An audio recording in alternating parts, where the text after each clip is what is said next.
Whoa, let's see. All right, everybody. Dave Wilson, Results Staffing, and I'm on a little bit early tonight, but I just want to do a quick message about staffing and corporations. Be right back after this.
Hey, good evening, everyone. Dave Wilson, Results Staffing.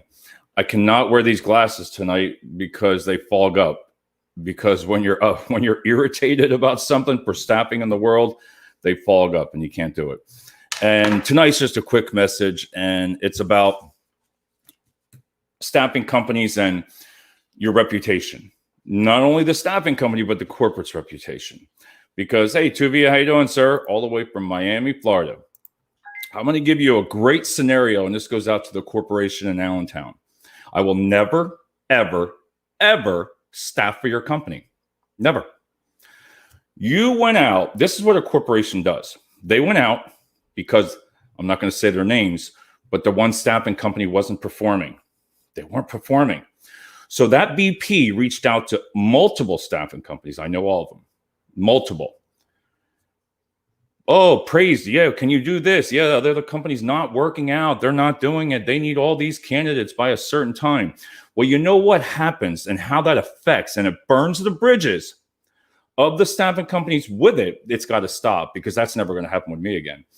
I went ahead, as wild and crazy as I am, I went ahead and I put out all the ads. I spent money. I did everything within a day and a half.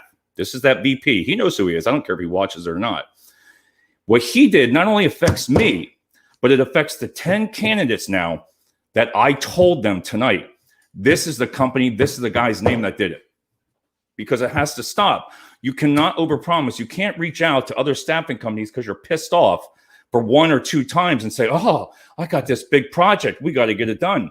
Fill that person's, hey, great company. Great. You have great credit. I'll tell you that. That was easy to get 20 grand. Easy. That's just a good point, Tuvia. Hey, Ashley, how you doing? But they, $20,000, had everything all done, set up, proposal, boom, sent it out. And then you email me a day and a half later after we got 10 candidates and say, oh, the other staffing company's stepping up. That makes total sense. No sense, because the reason I'm irritated, because it makes me look like a jerk. So I'm going to copy you on this. It makes me look like a jerk. And it makes those 10 candidates, the ones that I got to call back right now and tell them no, because your company and your name said no. They went with the same staffing company. I know them well. And it just irritates you because it burns the bridges. That's why staffing companies, some people don't want to work for staffing companies. You're a VP, and you should know not to make a false promise like that. Oh, get it through. Because what you did there was you took on a whole team. You took on a team that went ahead into Florida, North Carolina, got it all set up, workers' comp, 20 grand in payroll funding, right? Blah, blah, blah, blah, blah. Everything set, all day work on proposals, send it out to you. Oh, God, glory, you're ready to go. And then a day and a half later, you say no. It doesn't make sense, and it's got to stop. So that's why staffing companies don't have a good reputation. And that is why a company, you don't want your name on social media. I would never put your name on social media again. Never. Never put your name on social media again. And I can understand why. Because if I do a review, this is what happens when your circumstances, when it fits you. When you're a VP and you're in that company and that staffing company makes you mad, you need 20, 30 people, and you call another company, oh, please help us. Can you do it? Yes, you start the whole process, and then look what you do. Sorry. just venting. And that's what happens to staffing companies, why candidates do not want to work for staffing companies or work for a company like yours in Allentown. Now, I'm going to calm down later on. I'm going to just take a breath on it. But you affect every single person that I had to call tonight. Embarrassing. After I told them for a short-term assignment, and I was honest, right? Oh, get it done. We pay this. Psh, I bet you didn't even look at it. You didn't even look at that proposal. And now I had to call and be embarrassed and tell them, but I told them your name, and the company. And they were livid because they were just making plans to go ahead. Now, I was a little too proactive. Going at it within the night that you said, can you do it by Tuesday? Knowing that you called multiple other ones that I know.